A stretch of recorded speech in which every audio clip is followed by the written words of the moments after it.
I was folding laundry in the living room when my whole world started to crumble. It was a Thursday afternoon in September, around 3:30, maybe 3:45. The kind of late afternoon where the sun slants through the windows just right, turning everything golden.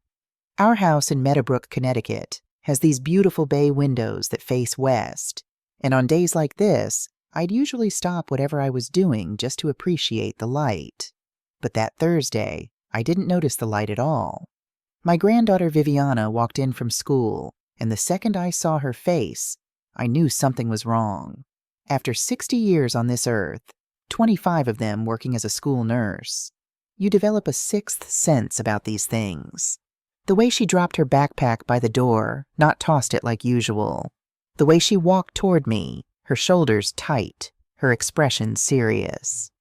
"Grandma," she said, her voice quiet in a way that made my hands still on the pillowcase I'd been folding. "Can I stop taking the vitamins Miss Caroline gives me?" The pillowcase slipped from my fingers. "What vitamins, sweetheart?" I kept my voice steady, even though my heart had already started that sick, heavy pounding. 25 years of nursing had taught me to stay calm, to gather information before reacting. But inside, alarms were going off like a hospital ward at midnight. Viviana twisted the hem of her school uniform, that navy blue skirt she usually complained was too long. "The lady from next door, Miss Caroline, she comes over when you're at your book club." Every Tuesday and Thursday afternoon, I went to book club at the library. Everett, my husband, usually worked late those days, and Viviana was 15, responsible enough to be home alone for a few hours, or so I'd thought. "She says Grandpa Everett asked her to give me vitamins," Viviana continued, not meeting my eyes, "to help me grow stronger. She said it's our little secret because—" She paused, and I could see her struggling with something. "Because you worry too much, and Grandpa doesn't want you to stress about my health." The blood drained from my face. I actually felt it, that cold, dizzy sensation when your body knows something terrible before your mind catches up. Everett had never mentioned vitamins. Not once. And Miss Caroline, Caroline Fletcher, she was the young woman who'd moved into the rental house next door about 6 months ago. Late 20s, always impeccably dressed in clothes that seemed too expensive for someone who supposedly didn't have a job. Blonde hair that looked professionally highlighted. Designer handbags, a BMW in the driveway. I'd made small talk with her a few times over the fence. She'd been friendly enough, mentioned she was between careers and taking time to figure things out. At the time, I'd thought she was probably living off family money or a settlement of some kind. I hadn't thought much about it at all. Now I was thinking about it a lot. "Where are these vitamins now?" I asked. "In my room, in the top drawer of my desk." "Go get them for me, honey. Right now." Viviana nodded and ran upstairs.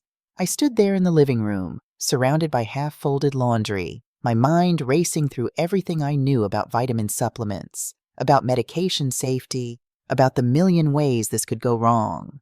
An adult woman, a stranger, really, coming into my house when I wasn't home, giving my 15-year-old granddaughter pills, telling her to keep secrets.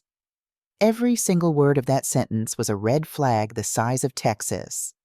When Viviana came back down, she was holding a small white plastic bottle.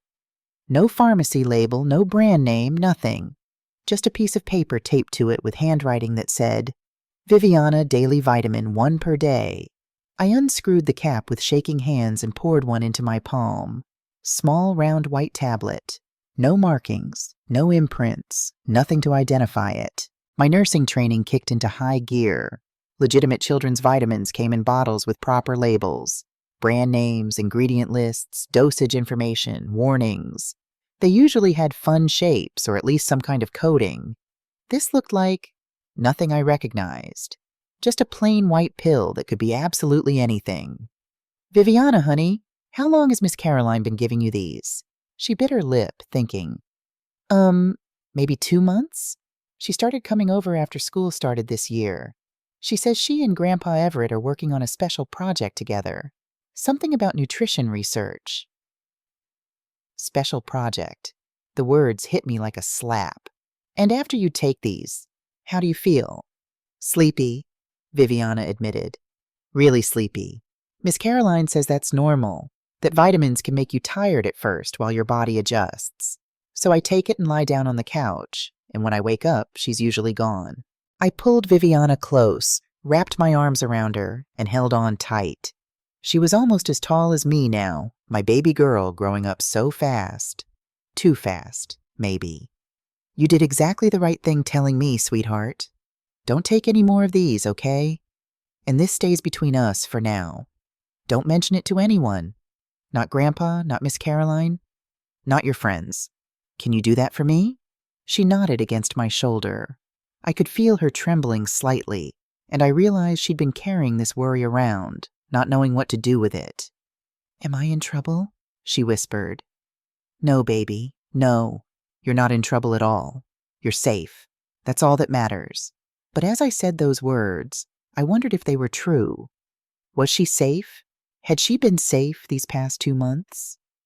After Viviana went upstairs to start her homework, I stood in the living room holding that bottle of pills, my mind working through the implications. I thought about calling 911, but what would I say? My neighbor gave my granddaughter vitamins? That might sound like an overreaction. And before I involved the police, I needed to know exactly what I was dealing with. I pulled out my phone and took pictures of the pills from every angle. Then I did what any nurse would do. I tried to identify them. I opened my laptop and searched pharmaceutical databases, pill identification websites, uploaded the photos to a medical forum I'd belonged to since my nursing days. The more I searched, the worse I felt. The size, shape, and plain appearance matched dozens of different medications. But the one that kept coming up, the one that made my stomach turn over, was Zolpidem. Ambien, a prescription sleep medication. I looked at the pile of laundry, still sitting there on the couch. Just 20 minutes ago, my biggest worry had been whether to watch my cooking show or start that new mystery novel everyone at book club had been raving about. Now I was staring at pills that might have been drugging my granddaughter for 2 months. 2 months of being put to sleep in our house by a stranger. I thought about what could have happened during those hours Viviana was unconscious. The thought made me physically ill. I ran to the bathroom and was sick, then splashed cold water on my face and forced myself to think clearly. First things first, I walked through every room of our house, looking for anything out of place. In the living room, I realized my grandmother's silver candlesticks weren't on the mantel where they usually sat. In the dining room, the jade figurine Everett and I had brought back from our trip to China 5 years ago, gone from the sideboard. In my jewelry box upstairs, my pearl necklace was missing. I'd noticed these things were gone over the past few months, but I'd assumed I'd misplaced them, or moved them and forgotten. Now I knew better. My hands were shaking as I called my friend Dorothy Walsh. She'd been a pharmacist for 40 years before retiring, and we'd been friends for over 20, D20. If anyone could tell me what these pills really were, it was Dot. "Dorothy, I need you to look at something," I said when she answered. "Can I come over right now?" "Of course." Her voice shifted immediately to concern. "Eleanor, what's wrong? You sound—" "I'll explain when I get there. I'm leaving now." I told Viviana I was running an errand and would be back in an hour. Then I drove to Dorothy's house in the next neighborhood over, gripping the steering wheel so tight my knuckles went white. The late afternoon traffic felt like it was moving in slow motion. Every red light lasted forever. Dorothy met me at her door, took one look at my face, and pulled me inside without a word.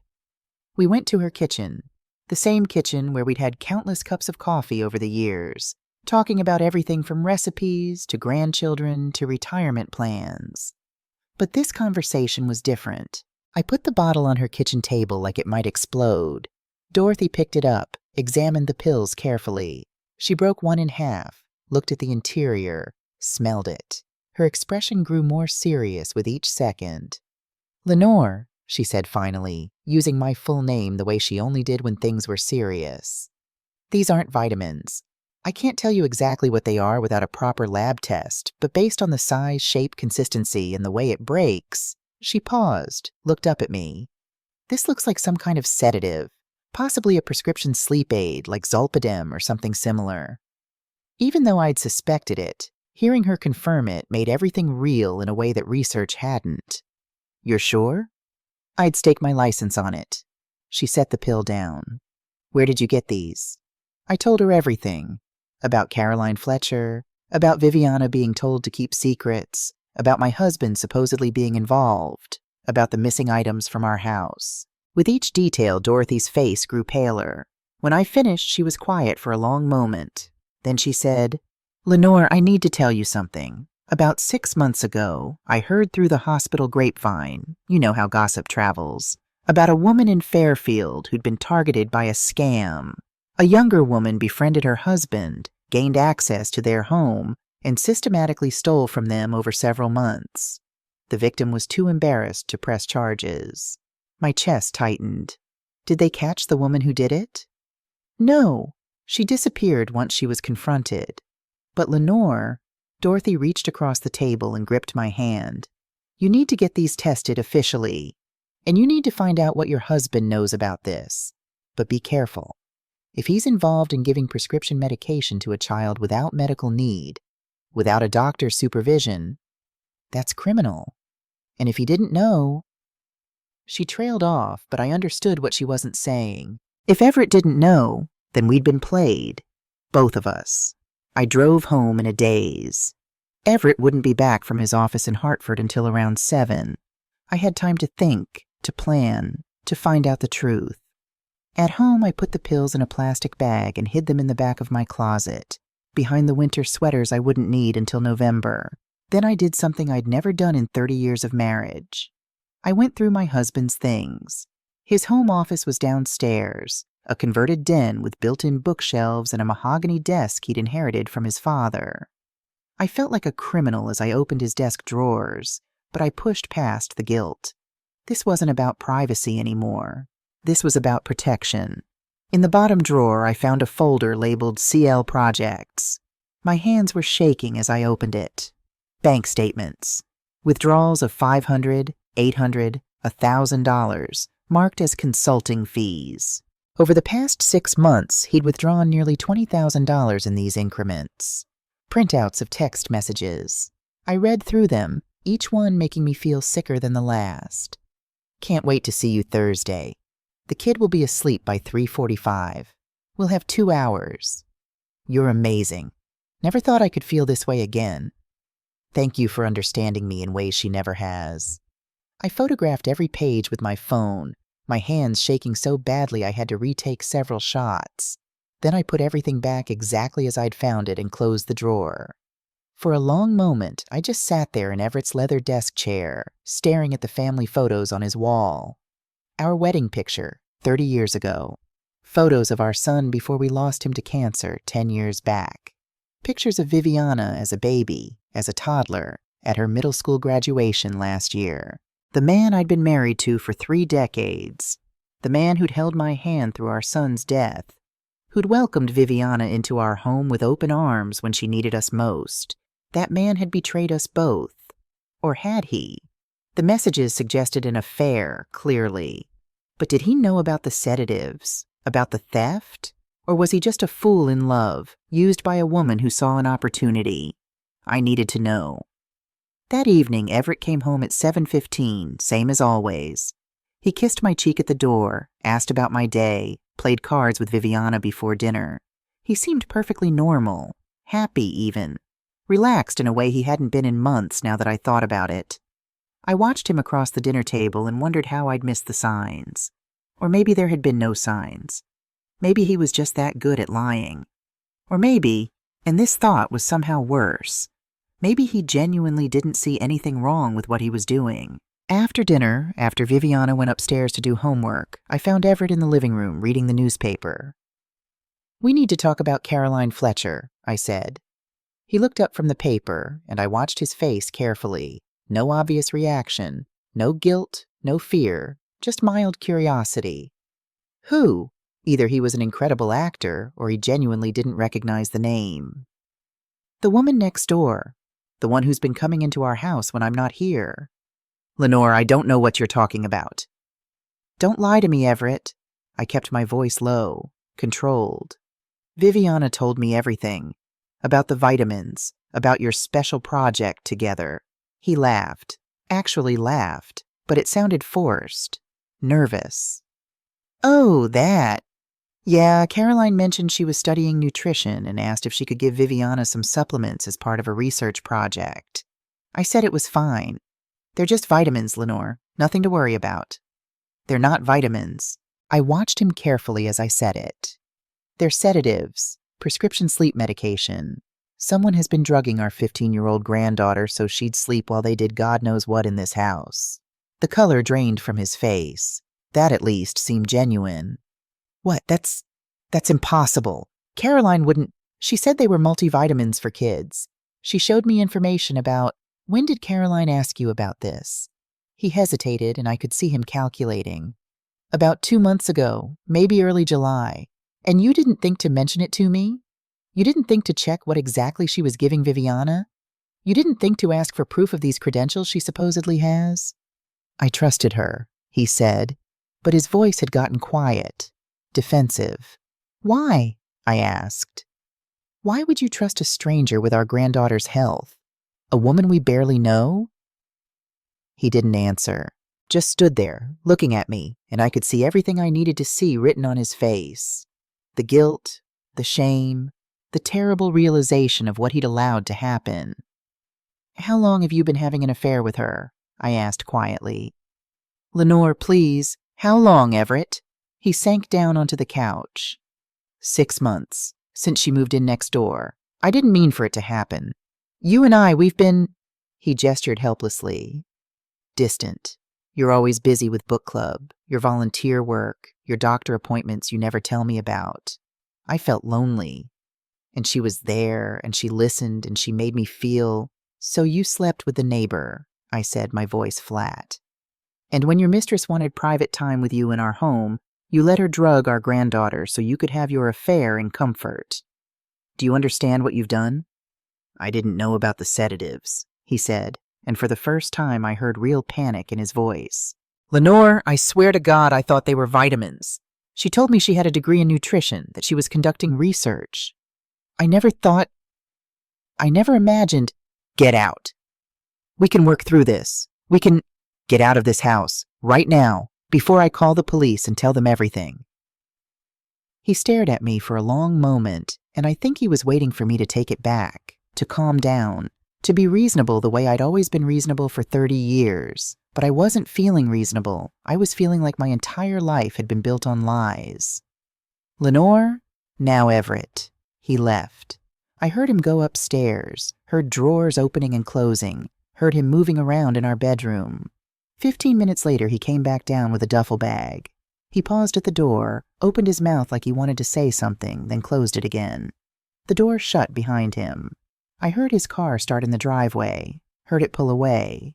Then I sat on the couch, surrounded by that same laundry I'd been folding when this whole nightmare started, and I let myself cry for the first time in years. I didn't sleep that night. How could I? Every time I closed my eyes, I saw Viviana lying on that couch, unconscious, while a stranger moved through our house, while my husband and his mistress did God knows what under our roof. Around 3 a.m, I got up and made tea, sat at the kitchen table in the dark, watching the security light from the neighbor's yard, Caroline's yard, cast shadows across our lawn. I thought about all the times I'd seen her over the past 6 months, waving from her driveway, complimenting my garden, asking to borrow a cup of sugar like we were in some 1950s sitcom. She'd been planning this the whole time. When dawn finally came, I was already dressed. The first call I made was to Thomas Bradley, the family law attorney who'd handled our wills and property documents over the years. Thomas, I need to file a protective order, I said when he answered at 8:30. And I need to report a crime. There was a pause. Lenore? What's happened? I told him everything. He listened without interrupting, and when I finished, he was quiet for a long moment. Lenore, this is serious. Child endangerment, administering controlled substances to a minor, these are felonies. You need to go to the police immediately, this morning. Do you want me to come with you? No, I said, but I'd like you there for whatever comes after. I'll clear my schedule. Call me when you're done at the station. Viviana and I went to the Meadow Brook Police Station at 9 o'clock. It was a brick building on Main Street, across from the post office. I'd driven past it 1,000 times and never imagined I'd have to walk through those doors. The officer at the front desk took one look at Viviana's young face and my expression and immediately called for a detective. 10 minutes later, we were sitting in a small conference room with Detective Sarah Morrison. She was in her early 40s, with short auburn hair and sharp eyes that missed nothing. She wore a simple gray suit and had a gentle way of speaking that immediately put Viviana at ease. "Viviana," she said, pulling out a notepad, "I want you to tell me everything in your own words. Take your time. There's no rush." Viviana glanced at me, and I nodded encouragingly. Then she told her story, about Caroline coming over on Tuesdays and Thursdays, about the vitamins, about feeling sleepy, about being told to keep secrets. Detective Morrison took notes, asked clarifying questions, never pushed. When Viviana finished, the detective turned to me. "Mrs. Crestwood, do you have the pills?" I handed her the plastic bag. She examined them carefully, then placed them in an evidence bag. "We'll send these to the lab for analysis. Priority testing for child safety cases. We should have results in 72 hours. "I had a friend look at them," I said. "A retired pharmacist. She thinks they're Zolpidem." That's consistent with what Viviana described. Detective Morrison made another note. "Mrs. Crestwood, I need to ask you some difficult questions. About your husband." My stomach clenched. "Go ahead. Do you believe he knew these were sedatives and not vitamins?" I thought about Everett's face last night. The shock when I told him. The genuine horror. "No," I said slowly. "I think he was manipulated. Used, but he still—" I glanced at Viviana. "He still allowed a stranger access to our home and to our granddaughter without proper verification. That's on him." Detective Morrison nodded. "I'm going to run a background check on Caroline Fletcher. Do you know anything else about her? Where she's from? Where she works?" "She said she was from New York originally, said she was between careers. That's all I know." "That's enough to start." The detective asked Viviana if she'd be willing to answer a few more questions separately, and I agreed. They stepped out, leaving me alone in that sterile conference room with its gray walls and fluorescent lights. 20 minutes later, they returned. Viviana looked tired, but okay. Detective Morrison's expression, however, had changed. She looked troubled. "Mrs. Crestwood, could I speak with you privately for a moment?" We stepped into the hallway, leaving Viviana with a female officer who offered her hot chocolate from the break room. "I ran a preliminary background check while you were waiting," Detective Morrison said quietly. "Caroline Fletcher doesn't exist. At least not the Caroline Fletcher who moved in next door to you 6 months ago." My heart sank. "What do you mean?" "The name is an alias. The real owner of that rental house is a property management company out of Stamford. They have no record of anyone named Caroline Fletcher. The woman who signed the lease used a different name, Caroline Mitchell, and she has a record." "What kind of record?" "Fraud. Identity theft. She was arrested in New York 3 years ago, served 18 months, got out on good behavior. Before that, she worked as a pharmaceutical sales rep, got fired for stealing medication samples. So she knew exactly what she was doing when she gave Viviana those pills. This wasn't ignorance or a mistake. This was calculated." "There's more," Detective Morrison continued. "This kind of operation, targeting wealthy individuals, establishing relationships, gaining access to homes, it's rarely a solo job. These scams usually involve at least 2 people. One to establish the relationship, one to handle logistics, surveillance, sometimes the actual theft." "You think she has a partner?" "I'd bet my badge on it." She paused. "Mrs. Crestwood, I want to propose something, but it involves some risk. Are you willing to hear me out?" "Anything to stop her from hurting someone else." Detective Morrison explained her plan. Next Thursday, the day of my regular book club meeting, I would go as usual. Viviana would stay home, wearing a wire and carrying a panic button. Undercover officers would be stationed outside. The house would be fitted with hidden cameras. If Caroline shows up and attempts to give Viviana medication, we move in and make the arrest, Detective Morrison said. But more than that, if she's not working alone, we might catch her accomplice. We might break up an entire operation. And if something goes wrong, I asked, if Viviana's in danger? We'll have eyes and ears on everything. The second anything looks wrong, we move. I won't let anything happen to your granddaughter, Mrs. Crestwood. You have my word. I looked through the window of the conference room where Viviana sat with the officer, sipping hot chocolate. She looked so young, too young for this, but she was also brave. And if we didn't stop Caroline now, she'd find another family, another child. Okay, I said. We'll do it. The week that followed was the longest of my life. On Tuesday, the lab results came back. Detective Morrison called me with the news. Zolpidem, 10 milligrams per tablet. An adult dose. For a girl Viviana's size, it would have kept her unconscious for 3 to 4 hours.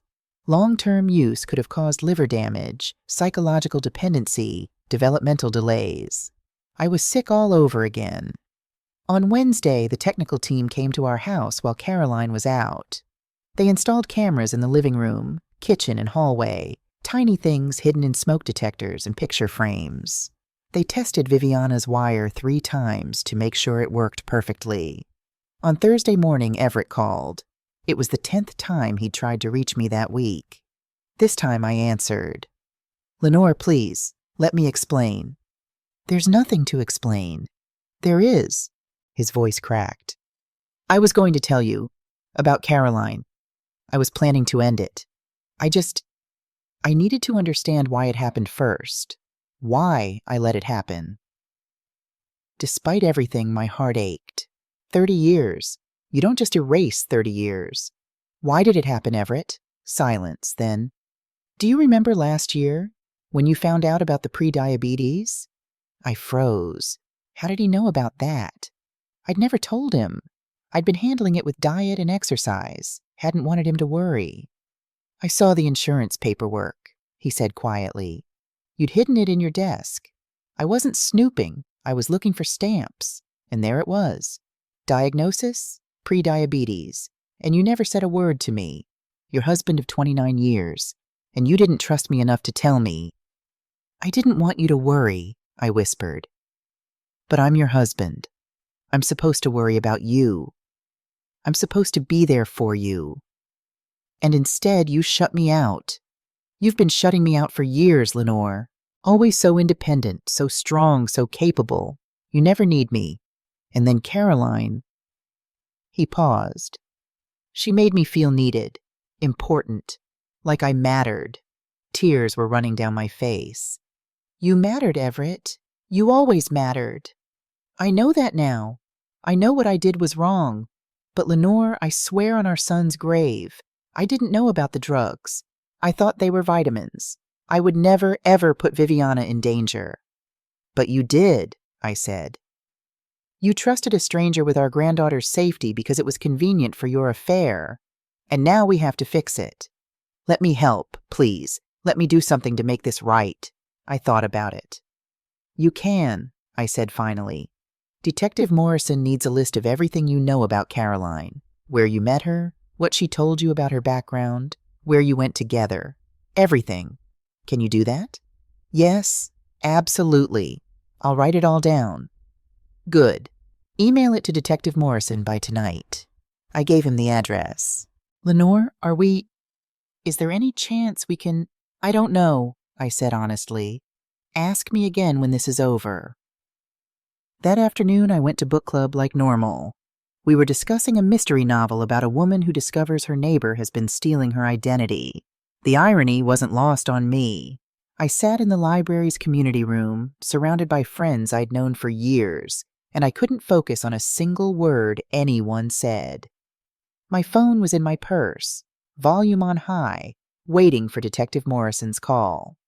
At 3:45, it rang. I excused myself, stepped into the hallway. Yes. She's here, Detective Morrison said. Viviana's doing great. Just stay where you are. We'll call you when it's over. But I couldn't stay. I got in my car and drove home at twice the speed limit, my hands shaking on the wheel. When I pulled onto our street, there were 2 unmarked police cars parked a few houses down. I parked behind them and saw Detective Morrison in one of the vehicles, headphones on, listening intently. She saw me and shook her head. "Stay back." I stayed in my car, watching our house. From the outside, everything looked normal. You'd never know that inside. My granddaughter was wearing a wire, pretending to be drugged while we waited to catch a predator. At 4:15, Detective Morrison's radio crackled. I couldn't hear what was said, but I saw her expression change. She grabbed her radio and spoke quickly into it. Then she was out of the car, running toward our house, gun drawn. 3 other officers appeared from nowhere, converging on our front door. My heart stopped. Something had gone wrong. I jumped out of my car and ran after them. By the time I reached the front walkway, they were already inside.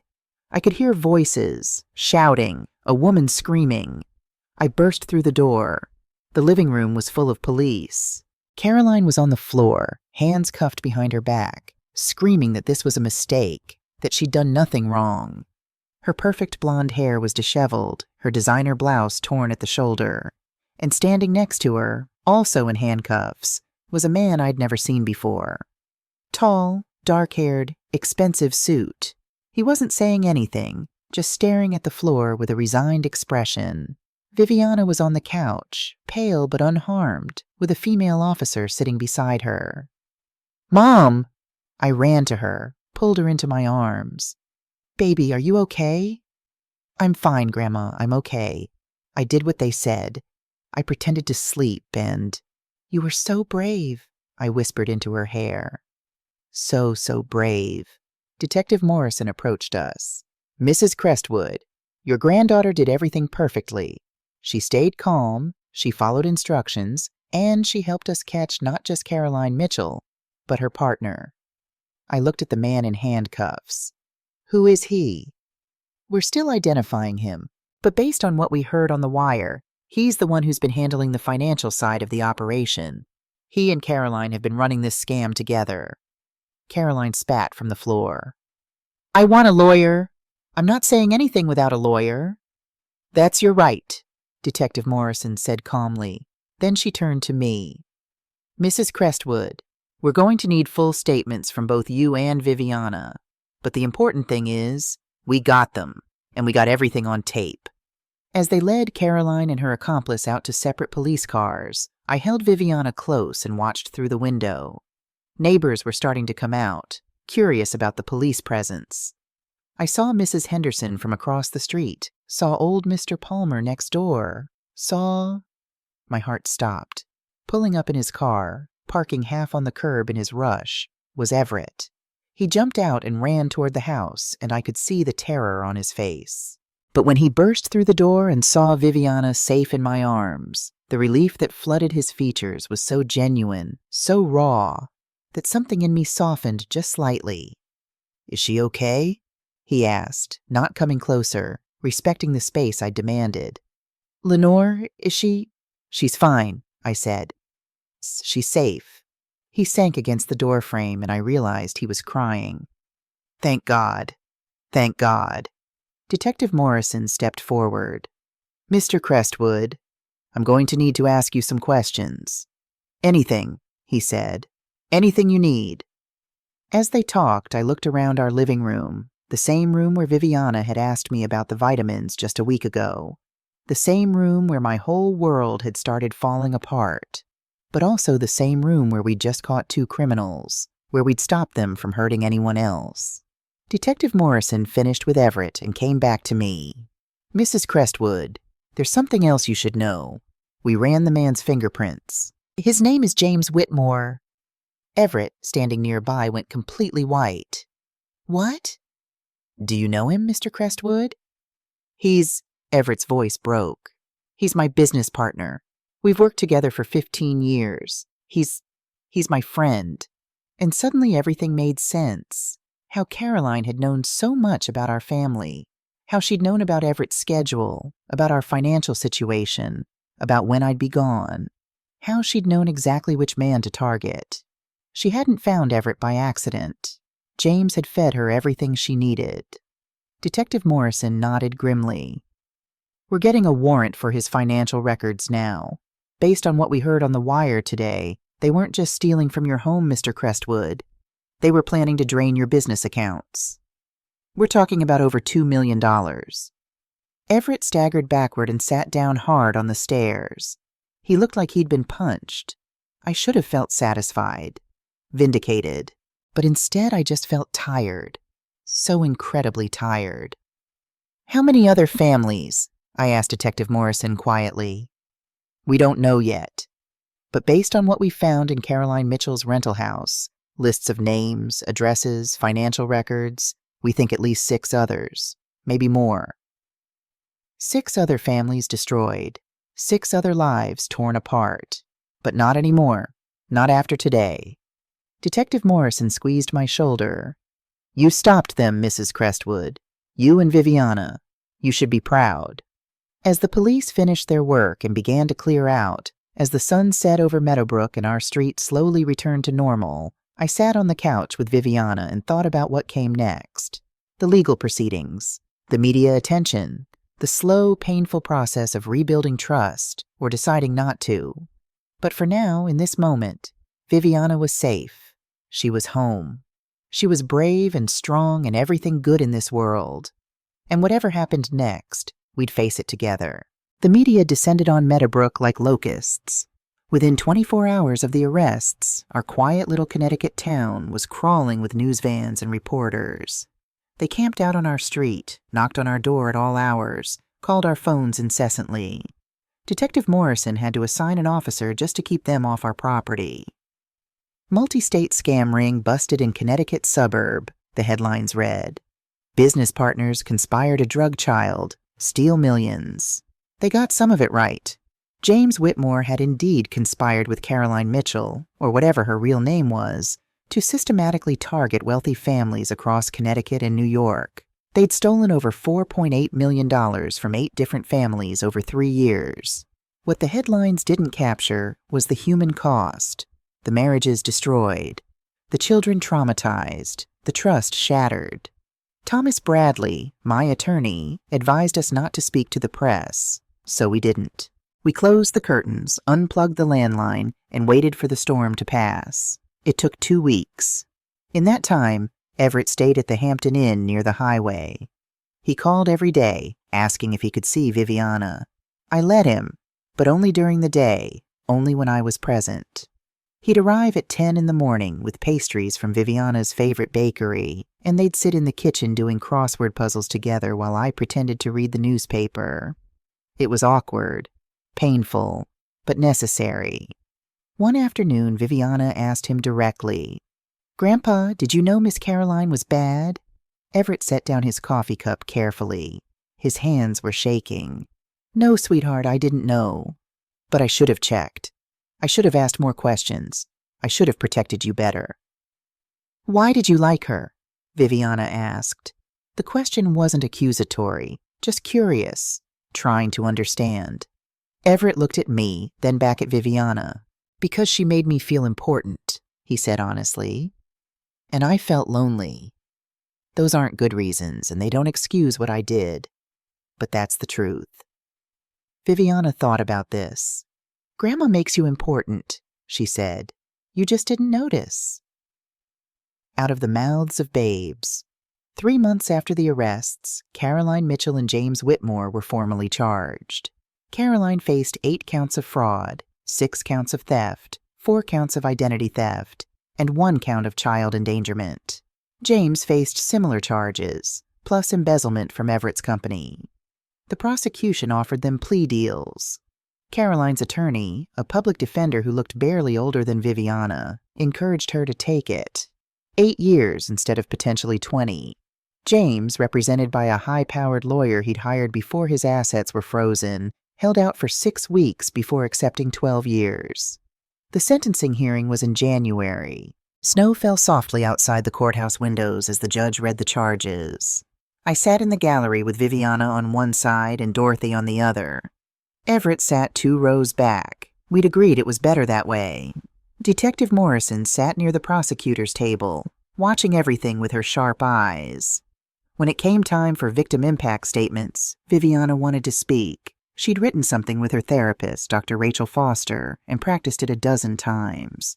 She walked up to the podium in a navy blue dress, looking small against the massive courtroom.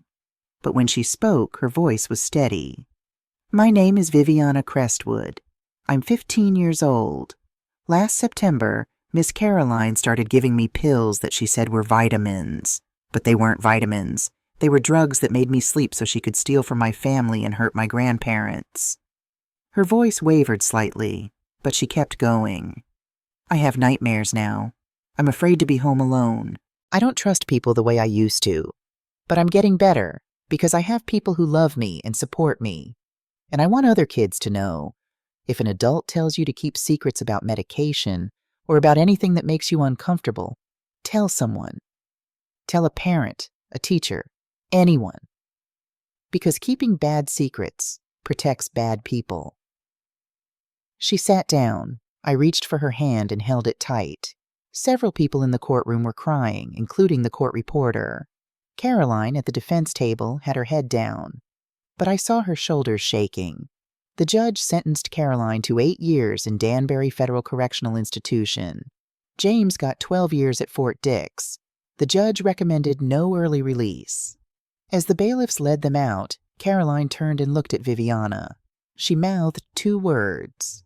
I'm sorry. I don't know if Viviana saw. I hope she did. Not because Caroline deserved forgiveness, but because Viviana deserved to see remorse. 2 weeks after the sentencing, a letter arrived at our house. Prison stationery, Caroline Mitchell's name in the return address. I almost threw it away without opening it. But Viviana saw it and asked what it was. It's from her, I said. From Caroline. Can I read it? I wanted to say no, wanted to protect her from whatever manipulation might be inside. But Viviana was seeing Dr. Foster twice a week now, learning how to process what had happened to her. Maybe this was part of that process. Let's read it together, I said. We sat on the couch, the same couch where this had all begun, and I opened the letter. Dear Viviana, I don't expect you to forgive me. I don't deserve forgiveness. But I needed to tell you that I'm sorry for what I did to you. You were innocent and I used you, and that was wrong. I grew up in foster care. I was hurt by a lot of adults who were supposed to protect me. I wish I could say that's why I turned out this way, but I know that's not an excuse. Plenty of people have hard childhoods and don't hurt children.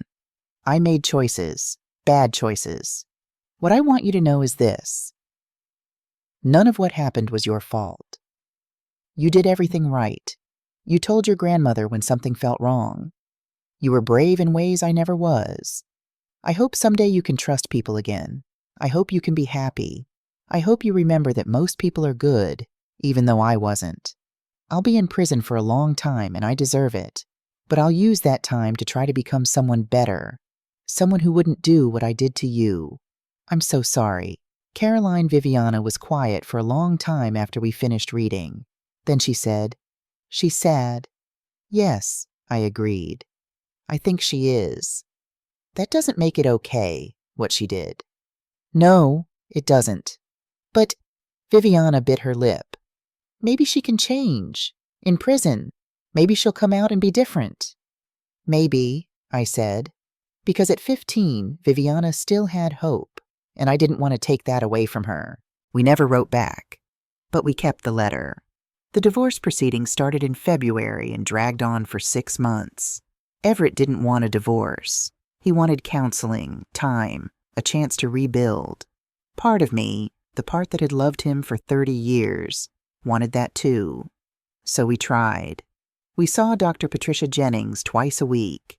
She was in her 60s, with gray hair and kind eyes and absolutely no tolerance for bullshit.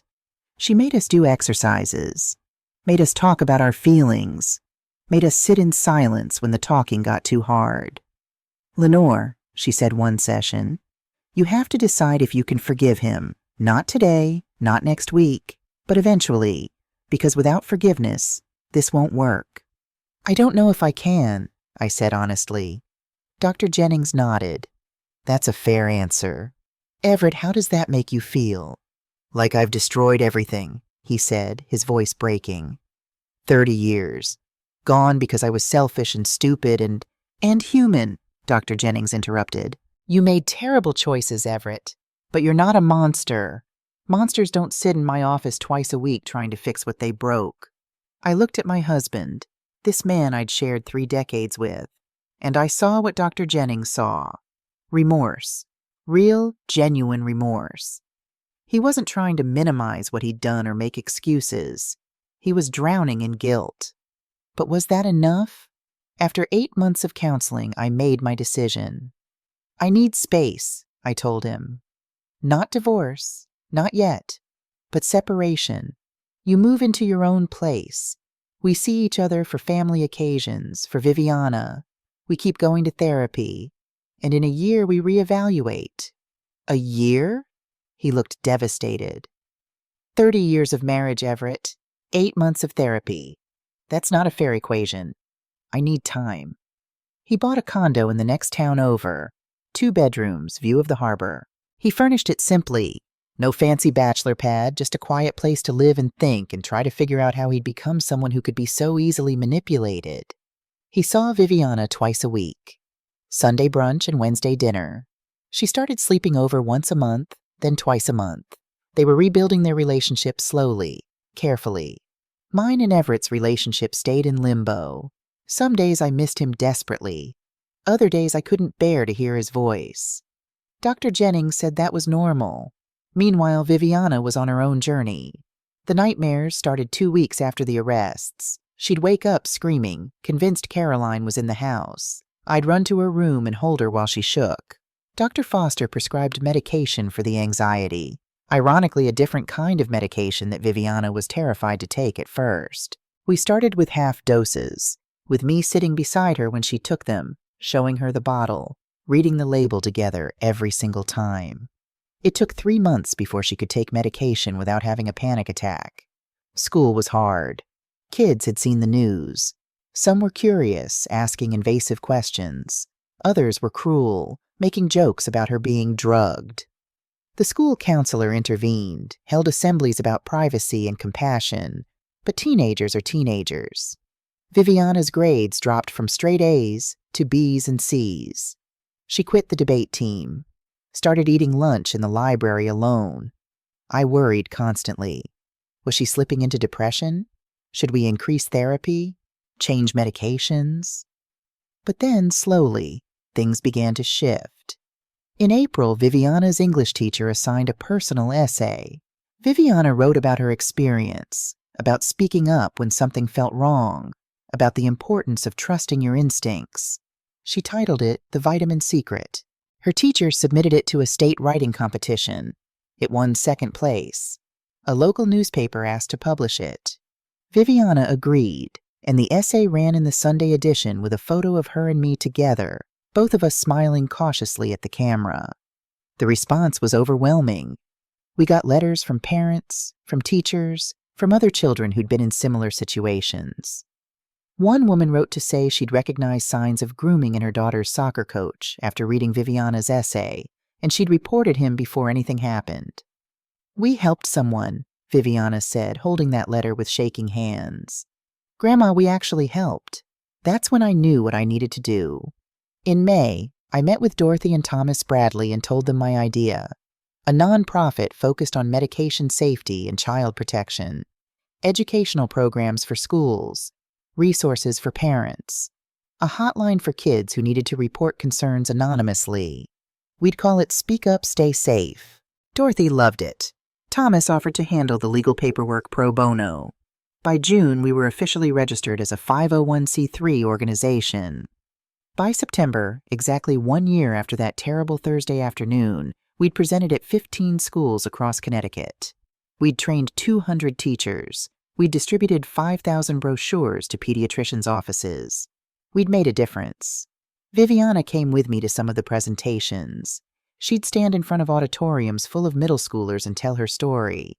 She was 16 now, taller, more confident, still healing, still working through trauma, but finding purpose in the pain. Most adults are good people, she'd tell the kids. Most adults want to keep you safe, but if something feels wrong, trust that feeling. Tell someone. Don't keep bad secrets. After one presentation, a girl about 12 came up to Viviana and whispered something. Viviana's face went serious, and she brought the girl to me. She needs to talk to someone, Viviana said, about her uncle. We made sure that girl got help. Her uncle was arrested 3 weeks later. Another life saved.